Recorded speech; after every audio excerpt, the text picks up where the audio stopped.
In the last episode, we were on our way to Georgetown, Bahamas from Puerto Rico, and we decided to divert and go to Mayaguana for two different reasons.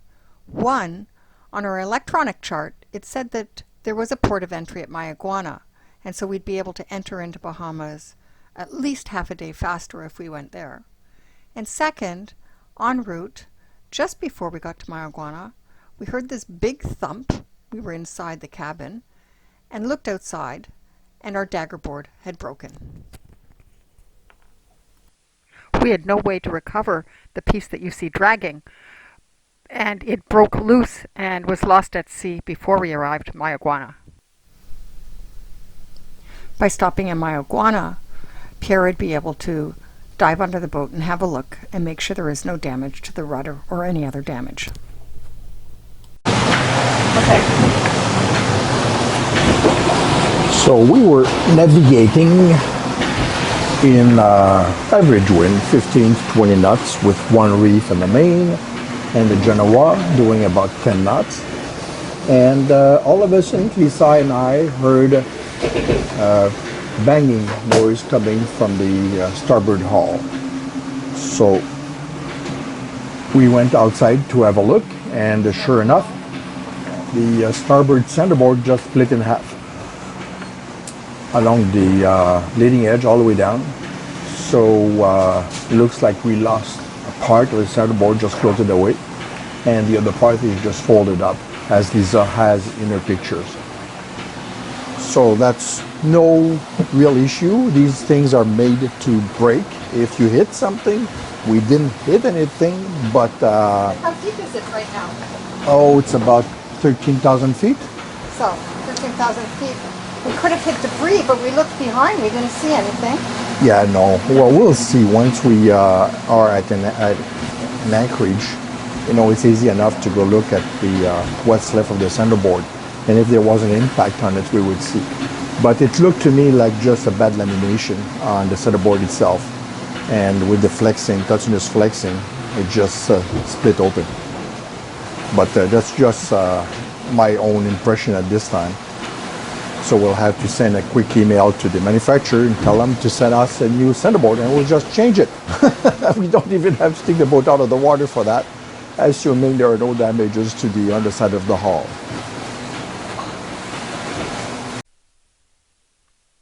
So we have a paper chart, and the wind's more favorable for us to come over on this entry. So we're going to come in this entry, and then we'll motor over here to where there's customs for entry. We're not going to go in this entry, which is a little trickier. We'll have a side wind, and well, this way we'll get to check out the entire area here for a nice place to anchor. The depths that you see there that look pretty small, well, the soundings are in fathoms. A fathom is about 3 feet. Oh, 6 feet. A fathom is about 6 feet.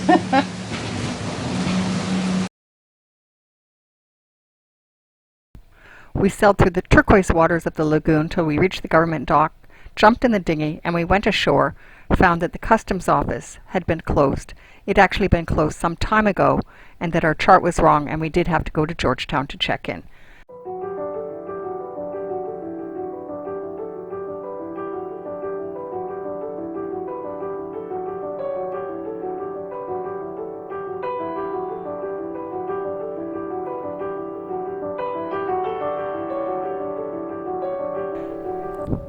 So before leaving, Pierre jumped in the water to check underneath the boat.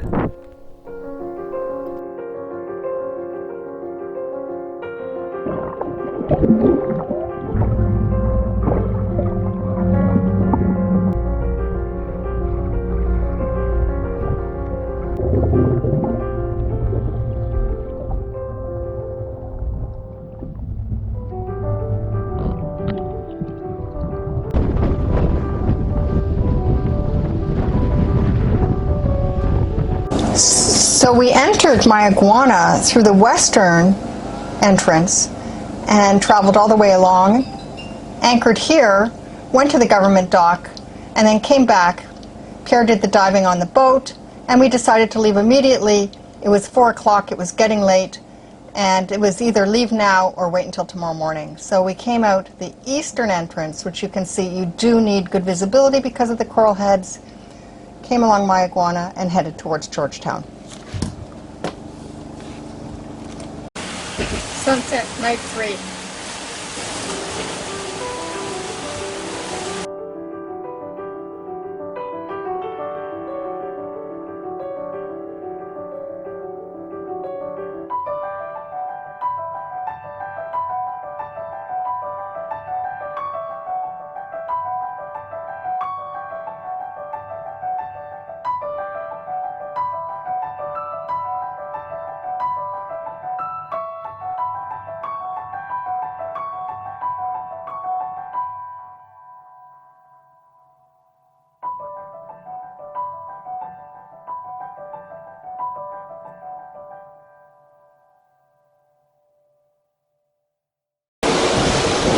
Tuesday, March 17th. The sun has just come up, so here we are, just alongside Long Island, with our destination to go into Georgetown, Bahamas. So, we've come a long way from the sunny side of Puerto Rico, up past Dominican Republic, past the Turks and Caicos,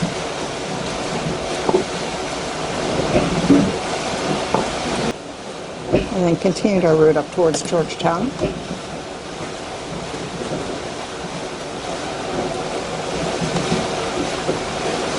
Which is where we are this morning. We're doing about 9 knots, 9-10 knots. We have our heading, course over ground, true wind direction, true wind speed, and the true wind angle here.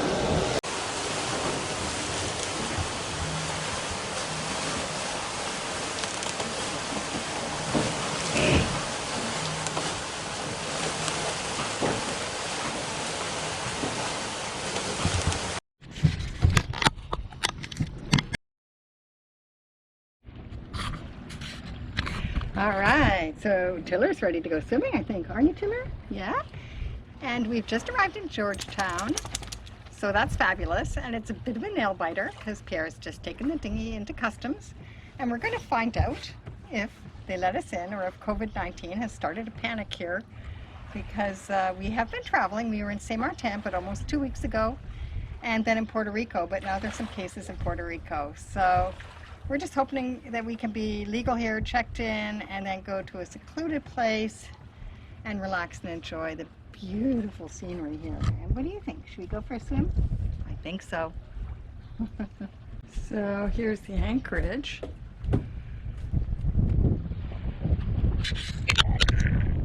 Beautiful water in the Bahamas. Beautiful.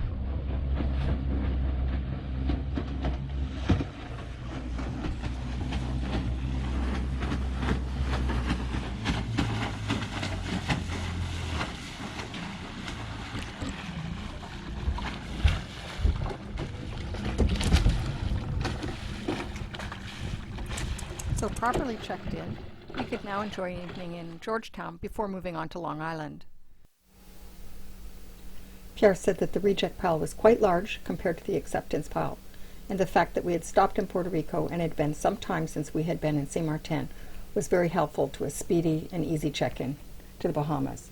2 days later, the borders closed. Our plan for now is to anchor in Thompson Bay, Long Island, which is a sheltered anchorage and not as busy as Georgetown, but still has some conveniences nearby if needed, and to do some boat projects, such as looking at what happened to the centerboard.